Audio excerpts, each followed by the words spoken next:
सूर्यदेव, जिनके बिना पृथ्वी पर जीवन की कल्पना भी असंभव है।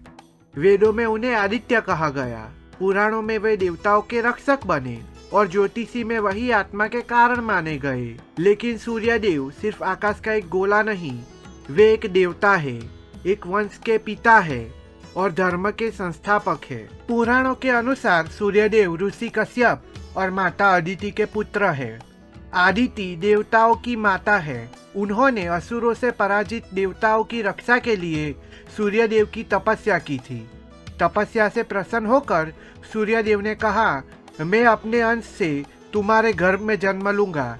इसी कारण सूर्यदेव को आदित्य कहा गया, अदिति के पुत्र। सूर्यदेव को ब्रह्मांड की आंखें कहा गया है। वे सृष्टि के साक्षी है। दिन और रात, कर्म और समय सब उनके अधीन चलते हैं। पुराणों में वर्णन है कि उनका तेज इतना प्रबल था कि वे केवल अकेले ही असुरों को भस्म कर सकते थे। इसी तेज के कारण देवताओं का संतुलन बना रहा और अधर्म पर नियंत्रण रहा। सूर्यदेव सिर्फ प्रकाश नहीं देते, वे अनुशासन, मर्यादा और धर्म का आधार है। सूर्यदेव का विवाह विश्वकर्मा की पुत्री संज्ञा से हुआ।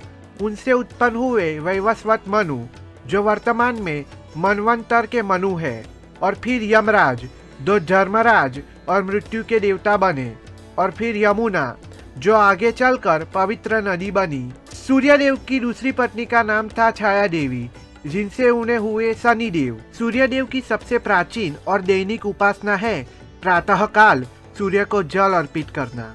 उदय होते सूर्य को तांबे के पात्र से जल चढ़ाया जाता है। इसे सूर्य अर्घ्य कहा जाता है।